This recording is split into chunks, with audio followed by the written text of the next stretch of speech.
السلام علیکم ناظرین، TNN ٹی وی کے نیوز بلیٹن کے ساتھ میں ہوں بشرا خان۔ سب سے پہلے شامل کریں گے نیوز ہیڈ لائنز۔ سمندری طوفان کی شدت کمزور پڑ گئی، سندھ کے ساحلوں سے دور ہونے لگا۔ طوفان کے اثرات سے کراچی اور سندھ میں بارشوں کی پیش گوئی، سندھ کے مختلف ایئرپورٹس پر پروازیں منسوخ۔ ترقیاتی منصوبوں کی تعمیر میں تعطل اور معیار پر سمجھوتہ نہیں کیا جائے گا۔ وزیر اعظم کا کہنا ہے کہ ترقیاتی منصوبوں کی معینہ مدت میں تکمیل یقینی بنائی جائے۔ وزیر اعظم سے مسلم لیگ نون بلوچستان کے وفد کی ملاقات، سیاسی صورتحال پر مشاورت۔ IMF کے ساتھ نویں اقتصادی جائزے میں غیر معمولی تاخیر ہوئی، وزیر خزانہ کا کہنا ہے کہ الیکشن نہ بھی ہوتا تب بھی بجٹ ایسا ہی پیش کرتے۔ بجٹ میں IT سیکٹر اور SMEs پر توجہ دی ہے۔ نااہلی کی مدت 5 سال کرنے، صدر کا الیکشن تاریخ دینے کا اختیار ختم کرنے کا بل منظور۔ PTI اور جماعت اسلامی کی جانب سے الیکشن ایکٹ 2017 میں ترمیمی بل کی مخالفت۔ عدالتی فیصلے کے تحت سزا یافتہ شخص فیصلے کے دن سے 5 سال کے لیے نااہل ہو سکے گا۔ جماعت اسلامی کا میئر کراچی انتخاب کالعدم قرار دینے کا مطالبہ۔ حافظ نعیم کا کہنا ہے کہ میئر کے جعلی انتخاب اور غیر جمہوری و غیر آئینی عمل کو مسترد کرتے ہیں۔ یہ کون سا قانون ہے جس میں 193 والے ہار جائیں اور 173 والے جیت جائیں؟ ڈک ووڈ حکومت کا آنٹیریو میونسپلٹیز میں مضبوط میئر کے اختیارات میں توسیع پر غور، میئر کو ویٹو پاور بھی دیے جانے کا امکان۔ میئر کو محکمے کے سربراہ کی تقرریوں پر کنٹرول رکھتا ہے، بجٹ کی نگرانی جیسے اختیارات حاصل ہوں گے۔ کینیڈا کے شہر مانیٹوبا میں بس حادثہ، 15 افراد ہلاک، 10 زخمی۔ بس میں سوار مسافروں میں زیادہ تعداد بزرگوں کی تھی۔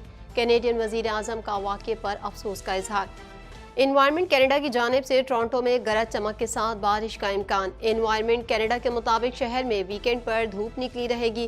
ویکینڈ پر درجہ حرارت کم سے کم 13 اور زیادہ سے زیادہ 24 ڈگری سینٹی گریڈ رہنے کا امکان ہے۔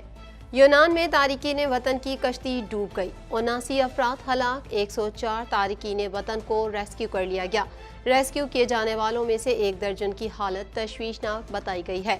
طوفان بائپر جوائے نے بھارتی گجرات میں تباہی مچا دی، ہواؤں کی رفتار 115 سے کم ہو کر 105 کلومیٹر فی گھنٹہ ہو گئی۔ ریلوے نے 70 ٹرینوں کو منسوخ یا ان کا روٹ تبدیل کر دیا۔ ہیڈ لائنز آپ نے جانی، اور اب خبریں تفصیل کے ساتھ۔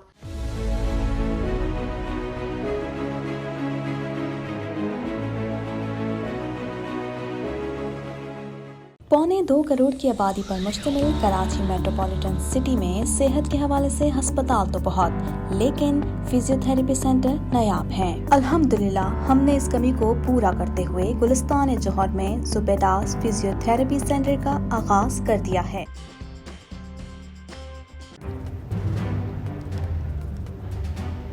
Islamic Finance TV, the only TV channel of the fastest growing Islamic economy in the world and the prime mover of Islamic finance news.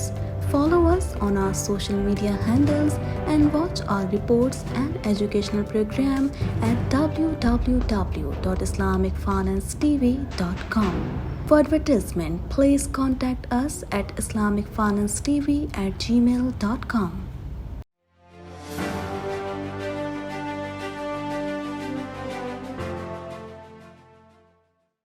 سمندری طوفان بائپر جوائے کی شدت کمزور پڑ گئی، جس کے بعد طوفان سندھ کے ساحلوں سے دور ہونے لگا۔ مزید تفصیلات اس رپورٹ میں۔ سمندری طوفان بائپر جوائے کی شدت کمزور پڑ گئی، جس کے بعد طوفان سندھ کے ساحلوں سے دور ہونے لگا ہے۔ واضح رہے کہ سمندری طوفان بائپر جوائے کے باعث سندھ کے ساحلی علاقوں میں تیز ہواؤں کا راج ہے۔ کہیں ہلکی اور کہیں تیز بارش کا سلسلہ بھی وقفے سے جاری ہے۔ دوسری جانب سمندری طوفان بائپر جوائے کے پیش نظر سول ایویشن حکام نے پروازوں کے لیے نیا نوٹم جاری کر دیا، جس کے مطابق کراچی، سکھر، موہنجو داڑو اور نواب شاہ ایئرپورٹس پر پروازیں منسوخ کر دی گئیں۔ محکمہ موسمیات نے طوفان بائپر جوائے سے متعلق 29واں الرٹ جاری کر دیا، جس کے مطابق طوفان کی شدت کمزور پڑنے کے بعد 1 درجہ کم ہو گئی ہے، جبکہ آج دوپہر کو سمندری طوفان سائیکلونک اسٹارم میں تبدیل ہو جائے گا اور طوفان آج شام کو مزید کمزور ہونے کے بعد ڈپریشن میں تبدیل ہو جائے گا۔ طوفان کا کیٹی بندر سے فاصلہ بڑھ کر 180 کلومیٹر ہو گیا، جبکہ طوفان کا فاصلہ کراچی سے 270 کلومیٹر تک پہنچ گیا ہے۔ محکمہ موسمیات کا کہنا ہے کہ طوفان کے اثرات سے کراچی اور سندھ میں بارشوں کی پیش گوئی ہے۔ ہلکی اور تیز بارش کا سلسلہ آج اور کل جاری رہے گا۔ محکمہ موسمیات کا کہنا ہے کہ 18 جون تک بارشوں کا سلسلہ جاری رہے گا۔ اس دوران 30 سے 50 کلومیٹر فی گھنٹہ کی رفتار سے ہوائیں چل سکتی ہیں۔ سندھ اور مکران کے ساحلی علاقوں میں طغیانی کا بھی امکان ہے۔ دوسری جانب CAA کے اعلامیے کے مطابق محفوظ ہوائی سفر سے متعلق نوٹم تیز ہواؤں کے امکان کے باعث جاری کیا گیا، جو آج رات 12 بجے تک نافذ العمل رہے گا۔ اعلامیے میں کہا گیا ہے کہ نوٹم کے تحت کراچی، سکھر، موئنجو-داڑو اور نواب شاہ ایئرپورٹس پر پروازوں کو لینڈنگ یا ٹیک آف کی اجازت نہیں ہوگی۔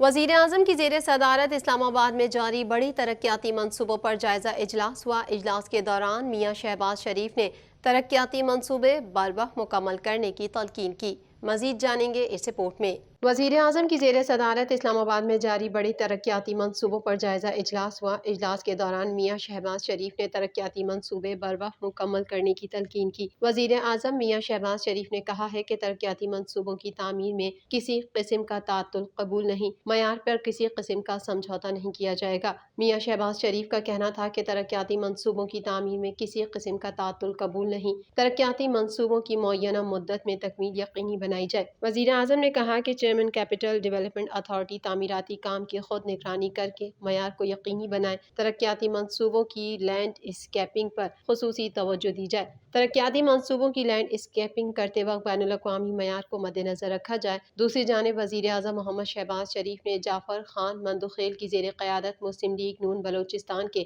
8 رکنی وفد سے ملاقات کی۔ اس موقع پر وزیر اعظم محمد شہباز شریف کا کہنا تھا کہ حکومت بلوچستان میں CPEC کے ترقیاتی منصوبوں پر ترجیحی بنیادوں پر کام کر رہی ہے۔ انہوں نے کہا کہ بلوچستان کا اصل اثاثہ باصلاحیت بلوچ نوجوان ہے۔ حکومت بلوچستان کے نوجوانوں کو اعلیٰ تعلیم، پیشہ ورانہ تربیت اور لیپ ٹاپس فراہم کرے گی۔ ملاقات میں ملک کی موجودہ سیاسی صورتحال پر تفصیلی مشاورت کی گئی۔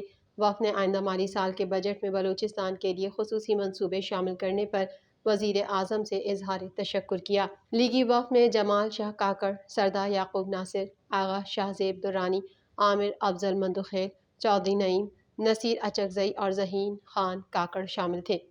وفاقی وزیر خزانہ اسحاق ڈار نے کہا ہے کہ IMF کے ساتھ نویں اقتصادی جائزے میں غیر معمولی تاخیر ہوئی۔ اگلے مالی سال میں 3.5% GDP گروتھ ہدف بآسانی حاصل کر لیں گے۔ مزید جانتے ہیں اس رپورٹ میں۔ وفاقی وزیر خزانہ اسحاق ڈار نے کہا ہے کہ IMF کے ساتھ نویں اقتصادی جائزے میں غیر معمولی تاخیر ہوئی۔ اگلے مالی سال میں 3.5% GDP گروتھ ہدف بآسانی حاصل کر لیں گے۔ اسلام آباد میں قومی اسمبلی کی قائمہ کمیٹی برائے خزانہ کو بریفنگ دیتے ہوئے وزیر خزانہ نے بتایا کہ مہنگائی اور شرح نمو کے حساب سے ٹیکس کا ٹارگٹ رکھا جاتا ہے۔ بجٹ میں 223 ارب روپے کے ٹیکس اقدامات شامل کیے گئے ہیں۔ اس سال 9 لاکھ نئے ٹیکس دہندگان رجسٹرڈ کیے گئے۔ 7 لاکھ ہدف کے بجائے 9 لاکھ نئے ٹیکس دہندگان شامل ہوئے۔ اسحاق ڈار کا کہنا تھا کہ الیکشن نہ بھی ہوتا پھر بھی بجٹ ایسا ہی پیش کرتے۔ FBR کا 9,200 ارب روپے کا سالانہ ٹیکس ہدف سائنسی بنیادوں پر رکھا گیا۔ FBR کا نئے مالی سال کا ہدف غیر حقیقی نہیں ہے۔ انہوں نے کہا کہ نوجوان طبقہ، خواتین کو بااختیار بنانا اور اسکل ڈیولپمنٹ پروگرام حکومت کی ترجیح ہے۔ بجٹ میں IT سیکٹر اور SMEs پر توجہ دی ہے۔ ان کا کہنا تھا کہ IMF کے ساتھ نویں اقتصادی جائزے میں غیر معمولی تاخیر ہوئی ہے۔ اقتصادی جائزے میں تاخیر کی وجہ سے بجٹ اسٹریٹجی پیپر بھی تاخیر کا شکار ہوا۔ اگلے مالی سال 3.5% GDP گروتھ ہدف بآسانی حاصل کر لیں گے۔ انہوں نے کہا کہ غیر معمولی منافع پر ٹیکس سے متعلق ترمیم کی گئی ہے۔ وفاقی حکومت نے اس پر قانون شامل کیا ہے اور وہی تناسب کا فیصلہ کرے گی۔ 99D کے قانون کے تحت 50% تک ٹیکس غیر معمولی منافع پر لیا جائے گا۔ وفاقی وزیر کا کہنا تھا کہ چین سے $1 ارب آج یا پیر کو آ جائیں گے۔ جو ہم نے قرض واپس کیا وہ دوبارہ مل رہا ہے۔ چین کے ساتھ $1 ارب پر گفت و شنید مکمل ہو چکی ہے۔ بینک آف چائنا کے ساتھ بھی $30 کروڑ پر بات چیت چل رہی ہے۔ چین کے سویپ معاہدے کے تحت بھی ڈالرز آئیں گے۔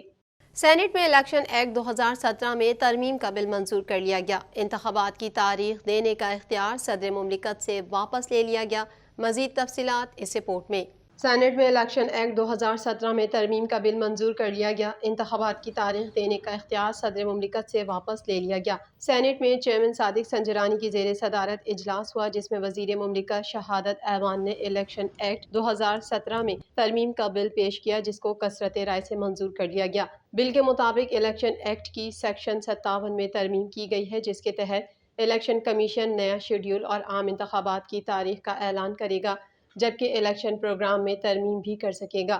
بل کے متن کے مطابق آئین میں جس جرم کی مدت سزا متعین نہیں، اس میں نااہلی 5 برس سے زیادہ نہیں ہوگی۔ اہلیت اور نااہلی کا طریقہ اور مدت ایسی ہو جیسا آئین کے آرٹیکل 62 اور 63 میں فراہم کیا گیا ہے، اور جہاں آئین میں اس کے لیے کوئی طریقہ یا مدت فراہم نہیں کی گئی ہے، اس ایکٹ کی دفعات لاگو ہوں گی۔ مذکورہ بل کے مطابق سپریم کورٹ، ہائی کورٹ یا کسی بھی عدالتی فیصلے، آرڈر یا حکم کے تحت سزا یافتہ شخص فیصلے کے دن سے 5 سال کے لیے نااہل ہو سکے گا۔ سینیٹ میں پی ٹی آئی اور جماعت اسلامی کی جانب سے الیکشن ایکٹ 2017 میں ترمیم بل کی مخالفت کی گئی۔ دوسری جانب سینیٹ اجلاس میں قائد ایوان، اپوزیشن لیڈر اور اراکین کی برات کا بل بھی منظور کر لیا گیا، جسے سینیٹر قحطہ بابر، منظور احمد، رضا ربانی اور دیگر نے ایوان میں پیش کیا۔ امیر جماعت اسلامی کراچی حافظ محمد نعیم نے گزشتہ روز ہونے والے میئر کراچی کے لیے الیکشن کو کالعدم قرار دینے اور ازسر نو شیڈول جاری کرنے کا مطالبہ کیا ہے۔ مزید جانیں گے اس رپورٹ میں۔ امیر جماعت اسلامی کراچی حافظ محمد نعیم نے گزشتہ روز ہونے والے میئر کراچی کے لیے الیکشن کو کالعدم قرار دینے اور ازسر نو شیڈول جاری کرنے کا مطالبہ کیا ہے۔ امیر جماعت اسلامی کراچی اور میئر کے انتخاب میں ناکام حافظ نعیم نے کراچی میں میڈیا سے گفتگو کرتے ہوئے گزشتہ روز ہونے والے میئر کے انتخاب کو کالعدم قرار دینے اور الیکشن شیڈول دوبارہ جاری کرنے کا مطالبہ کیا ہے۔ حافظ نعیم کا کہنا تھا کہ میئر کے جعلی انتخاب اور غیر جمہوری اور غیر آئینی عمل کو مسترد کرتے ہیں۔ 15 جون نہ صرف کراچی بلکہ پورے سندھ اور ملک کی جمہوری تاریخ کا بدترین دن تھا۔ تشدد، پتھراؤ اور لاٹھی چارج سے کئی کارکنان زخمی ہوئے، جس کی مذمت کرتے ہیں۔ حکومتی جبر و تشدد، غیر قانونی اور غیر جمہوری ہتھ کنڈوں کے خلاف بھرپور مزاحمت کریں گے۔ امیر جماعت اسلامی کراچی نے کہا کہ شکست ان کو ہوئی ہے جنہوں نے منتخب نمائندوں کو اغوا اور لاپتہ کر کے الیکشن پر قبضہ کیا اور جمہوریت پر کالک ملی۔ ان کا کہنا تھا کہ پیپلز پارٹی سمجھتی ہے کہ اپنا میئر مسلط کر لیا اور اب معاملہ ختم ہو گیا تو وہ کسی خیالی میں نہ رہے۔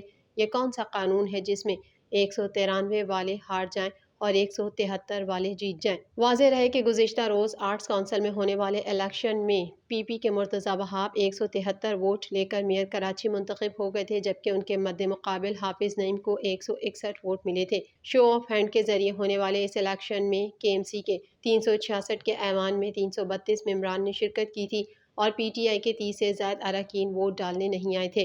جماعت اسلامی نے نتائج تسلیم کرنے سے انکار کرتے ہوئے پی پی پر دھاندلی اور پی ٹی آئی ممبران کے اغوا کا الزام عائد کیا تھا، جبکہ جمعے کے روز ملک گیر یوم سیاہ منانے کا بھی اعلان کیا تھا۔ مزید خبریں بھی بلیٹن کا حصہ ہوں گی اس بریک کے بعد۔